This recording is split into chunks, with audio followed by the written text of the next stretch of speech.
find out what Chief Intelligence Correspondent Catherine Herridge is hearing on this story about President Trump supposedly having conveyed classified information to the Russians. Good evening, Catherine. Well, hey, James, I've been pulsing my network of contacts and reached someone on the House Intelligence Committee to ask if they had been notified of such a breach by the president, sharing information with the Russian ambassador last week in the Oval Office about a sensitive source, which led us to conclude that terrorist groups were working with explosives to turn laptops into bombs for aircrafts heading into the United States. They had not been notified of such a breach. I would add, in terms of the sourcing issue, that a complaint long has been among some of our allies that the U.S. is a little loose with this information, or that it cannot be secured properly, as we saw with WikiLeaks. So that is sort of another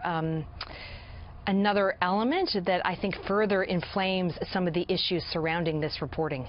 So as of now, really, it's a bit too soon to say, as Brit Hume was just telling us, Catherine, as to what kind of breach this may have been and what kind of damage it may result in on the ground, correct? Well, I think when you always approach this style of reporting, you always have to ask yourself to what degree is the central argument or element based on anonymous sources, and to what degree is that claim rebutted by individuals either on the record or also through anonymous sources. And what jumped out at me through the Washington Post story is that the central allegation is based on unnamed sources, but there was an on-the-record, what appears to be a response from the National Security Advisor saying, I was in the room, we talked about the threats facing the United States and aviation, but at no time were confidential sources or methods disclosed.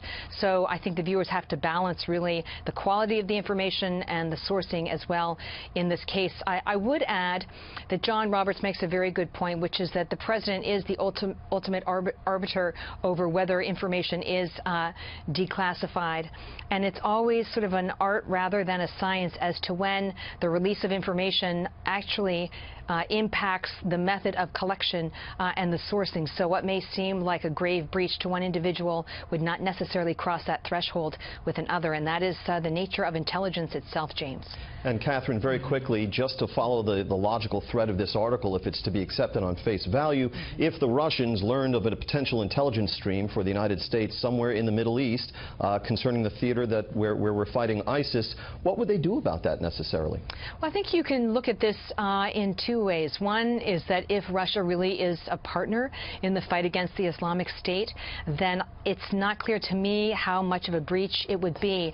But I think the larger question is, if the White House, the president, did discuss a source, it gives a window every time you release this information into how the U.S. intelligence community gathers this information, but more particularly how one of our partner agencies overseas is gathering this information and sharing it with us. And the way intelligence works in terms of sources and methods is that often you sort of work backwards to understand how the gathering of information may in fact impact your own intelligence gathering operations and what it would tell them, the Russians, about how we share information in order to understand what they are doing. And that really is what they're most concerned about.